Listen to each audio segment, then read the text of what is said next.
So I'm starting a little bit later in the piece. We did kind of start a little earlier and take a few gathers and add the color. This is what the part I'm starting with right now is the head of the bear. So I'm kind of first I've added these eyeballs, which I pre-made, and now I am adding eyelids, and then I'm going to add a whole bunch of texture. So here I'm adding what is called a bit. It's a chunk of glass that I kind of smear around there underneath the eye, and it gives it that eyelid feel. I have to be really careful not to push it too close to the eyeball. So once I've kind of added the eyelids, I really melt them in with the torch really heavily. Then I'll go back in and I'll really add the texture into them so that they really blend in with the head. If I don't do that, it looks really funky. Like I said, at this stage anyway, it looks pretty messed up, but it gets better as it goes. Once I've added these bits of glass, these hot blobs of glass, I'm going to go back in and really spend time melting them in. And that's really the key. If I leave the bits kind of separate, they look like they're added, but if I melt them in, they don't. So that torch I'm using is, I don't know, about 2,250 degrees Fahrenheit, around 1,300 degrees Celsius, I think. So it really focuses the heat in that spot on the glass, and then I can really dump in some detail in one specific spot. The wire brush is a key component for this piece. I go through quite a few of them when I'm making this work. Now I'm getting ready to add the top eyelids, which will make this thing start to kind of look at least somewhat like a ball with eyes, but at least looks a little bit better than it did before. This whole process is like one of those things where the whole time it looks pretty shit, and then at the end it kind of comes together. So you really kind of give it patience, which is pretty funny because it is can be really frustrating at times if you're not sure. It looks like it's not coming together well. But it's really important to always remember that kind of when you're in the process, it's never going to look good until it's done. But here I'm just going back in again and adding texture, adding heat, and melting those bits in so they don't look added. Even though the color difference is there, when I go and pick and pull at the rest of the color on the piece, it doesn't look like they've been added. It looks like they blend in. And that's one of the things I really like about the wire brush, is it makes it look like old matted fur. That's really my goal with these pieces. So yeah, a bunch of texture to make this really weird looking ball with eyes. But in this second, yeah, right here I'm about to add the snout. So this snout is actually white glass that it was clear glass that's been rolled in white powder and reheated. So it comes over kind of in its liquid form. So I'm going to add this snout and then go ahead and texture this up as well. This takes a lot longer than it is here in the video. There's a lot of reheats in between and quite a few torch spots, but just for the sake of it, like for shortness, I've edited out a lot of that. There's a lot of edits in this video, a lot of unimportant stuff taken out.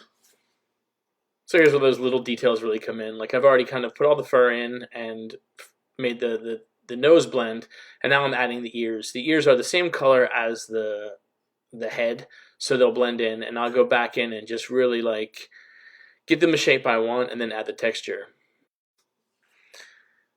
Yeah, so now you can see the head is really starting to come together. Now I feel like I didn't just make a pile of shit when I was doing this, so it makes me feel a lot better. I'm always really happy when it starts to look like the thing I want it to look like. But see here, now I'm using this very sophisticated bent tool to make that mouth. And then I'm using little bits of glass rods to make the extra color in the ear. That's just to give a differentiation in the pinks. So after I've added the little details inside the ears, I go back in to sculpt the mouth in and add a little bit of color here, just a little bit of glass colored powder, just to kind of bring that mouth out. If I don't do that, it gets lost really easily in all of that texture. But once that color's in there, I just go back in and texture it up a little bit. From this point, it becomes kind of one of my favorite things. It still looks weird until I add this little nose. And this nose kind of makes the head for me. It seems like it would be something just kind of put on and leave, but I really go back in and spend a lot of time shaping it to get it to kind of fit and to feel like a stuffed animal. Because that's the point of it, that it really looks pretty natural and I want to say alive, but maybe that's not the right word. At this point right now, I'm going to put this head in an oven, and that head will sit at around 900 to 1,000 degrees Fahrenheit, and I start on the body. So here you see me taking some of this liquid glass out of the furnace. This glass is 2,150 degrees Fahrenheit. I have a little bit too much glass there, so I'm just stripping off a little bit, and I blow this body up a little bit. This piece is blown, but it is relatively thick, so it kind of stays, it keeps its form. If I was doing like a kind of a traditional form, it would be much thinner, but this is a lot of glass for a blown form just to leave the thickness for the sculpting and the texture. So here I'm really using gravity to stretch that bubble a little bit to make it a little bit longer and a little bit fuller. Then I cut the bubble in half. Once I have that body shaped up a little bit, I go back in and mark out where I'm going to cut the legs, get the legs cut, and I know what shape I'm going for on this bear. I know I want it to be seated, so I start kind of working some of those little bits into that body so I can bend the legs nicely. It does take a couple of heats. This is probably one of the most edited spots to really get it down to a short heat, because that body takes about an hour or more to get from the 2 stages to get to where all the texture's there and the body really starts to come to life. Now that I've added this bit though, I've got to really smooth it in or otherwise it looks weird. I start to bend the legs so it's seated the way I want it to. It's always a little bit weird at this stage because it has to look like a kind of a stuffed animal that's lost its fur or its fuzz on the inside, but at the same time it can't look too limp. It has to look somewhat like it has some life left in it. So I really go back in, add all this texture in there, and add these little bits on the feet to give it a little extra like color and a little extra fluff there.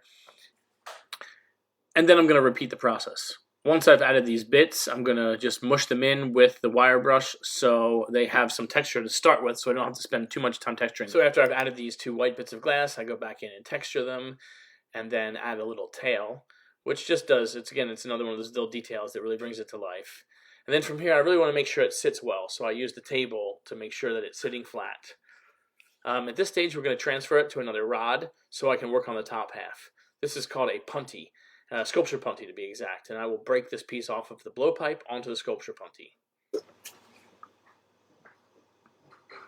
This part is usually the most kind of tedious part of the part I'm worried the most about. You cannot overheat. So here I really want to pull these like shoulder areas out for when I add the arms. So I'm going with this little inside tool. I'm using more or less the glory hole heat. I'm not really using so much torch heat here because I really want it to kind of pull together naturally. Once I have that shoulder area in, I'm going to cut it open, which will be the wound or the opening where all of the flowers and the grass will come out of. A lot of times I put guts in these bears, but I did not do it on this one because I really wanted the flowers to be the focal point. One thing that's been asked to me a lot is what these pieces are about. If you know my work, there's usually a lot of symbolism and a lot of background stories that go into these pieces. These little bears are kind of based on my childhood teddy bear, and it kind of links to a memory of when my father passed away. So these kind of things become like a symbol of like our lost innocence and youth, and a real kind of like a touch of nostalgia. But the real meaning behind them is that, like, even though they're kind of tossed aside and forgotten, they still harbor these memories, and they still have this importance, and it's something that can bring new life. So almost with all of these pieces, even though there's this kind of element of death in it, there's a very strong element of life as well. And it's really intended to have this like dual layer, that it's not just a teddy bear, but it's a teddy bear with very human and lifelike features. And that's what kind of makes the whole thing have this, I want to say, uncanny or eerie feeling about it, but also for me it has a very uplifting meaning. Here I'm torching to put that texture in. It takes a few heats to build up that temperature. Once I've kind of gotten the body where I want it, I do want it to look like it's kind of just rested and lost a little bit of its fur. I grab that head from the oven after heating that top and stick that on. This part's always a little bit precarious because the head has kind of cooled down to a relatively steady temperature, and it's really important that once we put that head on, we get it back to the right heat. Once I have the head on, I'm really going to work towards finishing up this piece, which is adding the flowers one by one and adding these blades of grass and leaves as well. This is the same kind of precariousness as attaching the head because each of these elements is cold coming out of an oven. Cold for us is about 1,000 degrees Fahrenheit. So I have to work very quickly to make sure that they don't break from the shock of temperature, and to make sure I don't overheat them because they're very thin, and to get them to melt out the details. I did lose a few blades of grass on this one, but it was not really that big of a deal because those go quickly and they were more or less filler. The flowers, luckily though, I was able to stick them all without any loss because those things take quite a long time to make for such a little element. So this is the part where it really became a little bit nerve-wracking because I was adding these components over and over again, and we couldn't overheat, we couldn't overflash, so everything had to be kept at kind of the perfect temperature. Otherwise we could lose it. So I say this piece took about 3 hours to make. That's not entirely true because I did make the flowers first and the grass first and the eyeballs first.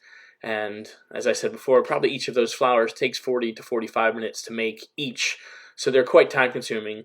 The eyeballs as well take about 15 to 20 minutes to make each.